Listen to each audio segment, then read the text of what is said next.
Dubbaka municipality పరిధిలో నూతనంగా నిర్మిస్తున్న డ్రైనేజీ సీసీ రోడ్ల నిర్మాణాలలో నాణ్యతా ప్రమాణాలు పాటించడం లేదని సిపిఎం పార్టీ జిల్లా కార్యదర్శి వర్గ సభ్యులు భాస్కర్ ఆరోపించారు. కాంట్రాక్టర్లు నాణ్యతా ప్రమాణాలు పాటించకుండా నాణ్యత లేని సిమెంట్ వాడుతున్నారని, ఇసుకకు బదులు అధికంగా డస్ట్ పౌడర్ కలుపుతూ నిర్మాణాలు చేపడుతున్నారని విమర్శించారు. ఈ కారణంగా డ్రైనేజీలు, సీసీ రోడ్లు తక్కువ కాలంలోనే దెబ్బతినే ప్రమాదం ఉందని, ఫలితంగా ప్రజల సొమ్ము వృధా కావడంతో పాటు ప్రభుత్వ నిధులు దుర్వినియోగం అవుతున్నాయని. సిద్దిపేట జిల్లా దుబ్బాక మున్సిపాలిటీ పరిధిలో నిర్మిస్తున్న డ్రైనేజీ, సీసీ రోడ్ల నిర్మాణాలు నాణ్యతా ప్రమాణాలు పాటించే విధంగా చూడాలంటూ పలు డిమాండ్లతో కూడిన వినతి పత్రాన్ని సిపిఎం పార్టీ దుబ్బాక పట్టణ కమిటీ ఆధ్వర్యంలో మున్సిపల్ కమిషనర్ మహేష్ కుమార్ కు అందజేశారు.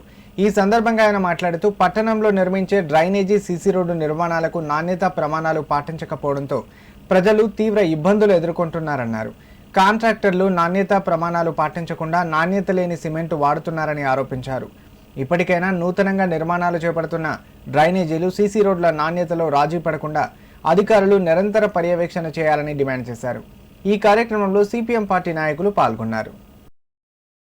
నగర్లోని గర్ల్స్ హై స్కూల్ ప్రహరీ గోడ పక్క ఆనుకొని నిర్మాణం వారం రోజుల క్రితం చేసినటువంటి డ్రైనేజీ సుమారు 15 మీటర్ల వరకు సైడ్ వాల్ కూలిపోయినటువంటి పరిస్థితి ఉంది.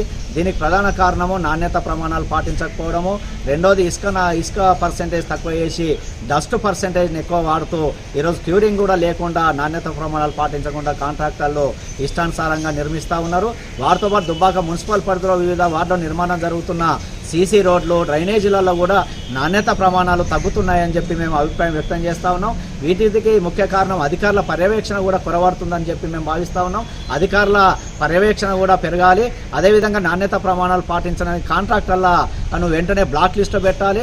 ఇప్పుడు నిర్మాణం చేపడుతున్నటువంటి సైడ్ వాల్ కూలిపోయినటువంటి దాని బిల్లులను వెంటనే ఆపుదల చేసి ఆ కాంట్రాక్టర్ను బ్లాక్ లిస్ట్లో పెట్టాలని చెప్పి సిపిఎం పార్టీగా డిమాండ్ చేస్తూ ఉన్నాం.